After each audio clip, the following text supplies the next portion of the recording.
Hi again, Walter Rauschenbusch, Christianity and the Social Crisis, page 391.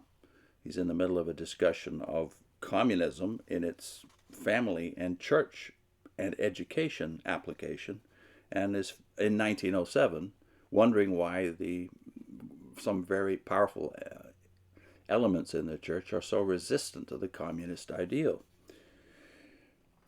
He says, in following up his previous argument, it can be fairly maintained, too, that the state, another great moral agent, is communistic in its very nature.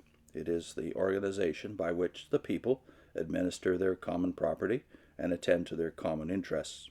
It's safe to say that at least a fourth of the land in a modern city is owned by the city and communistically used for free streets and free parks.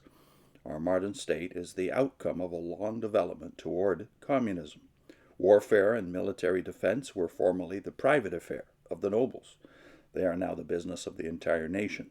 Roads and bridges used to be owned largely by private persons or corporations, and toll charged for their use.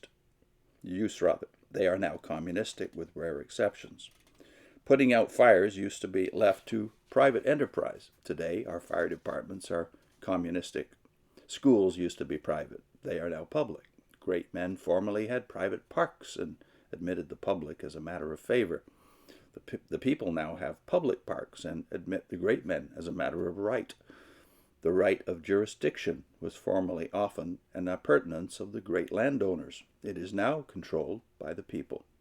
The public spirit and foresight of one of the greatest of all Americans, Benjamin Franklin, early made the postal service of our country a communistic institution of ever-increasing magnitude and usefulness.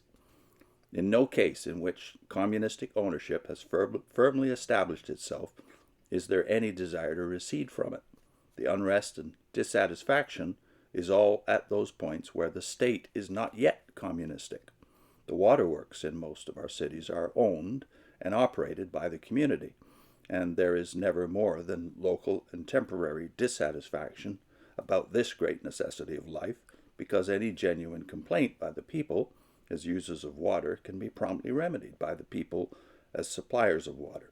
On the other hand, the clamor of public complaint about the gas, the electric power and light, and the street railway service, which are commonly supplied by private companies, is incessant and increasing.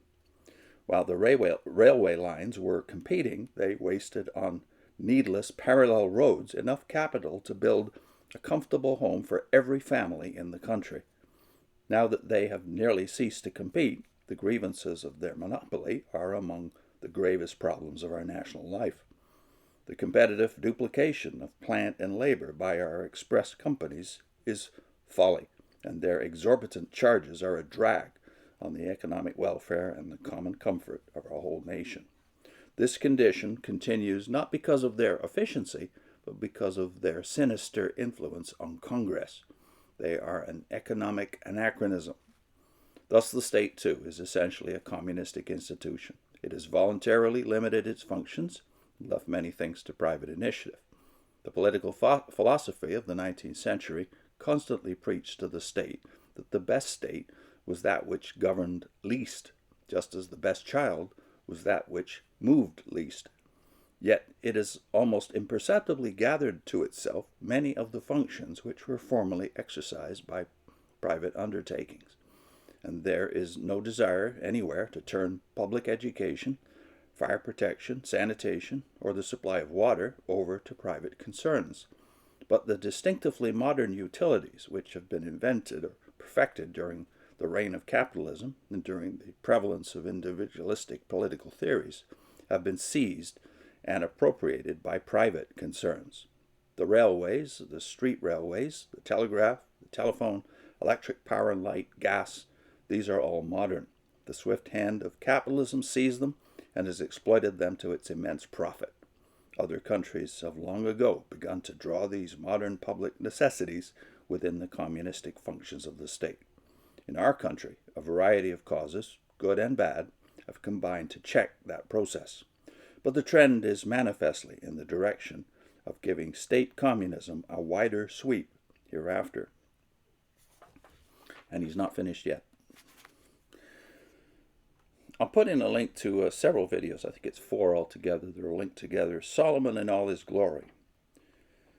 Do we imitate Israel's wisest king or the greater than Solomon? See you next time.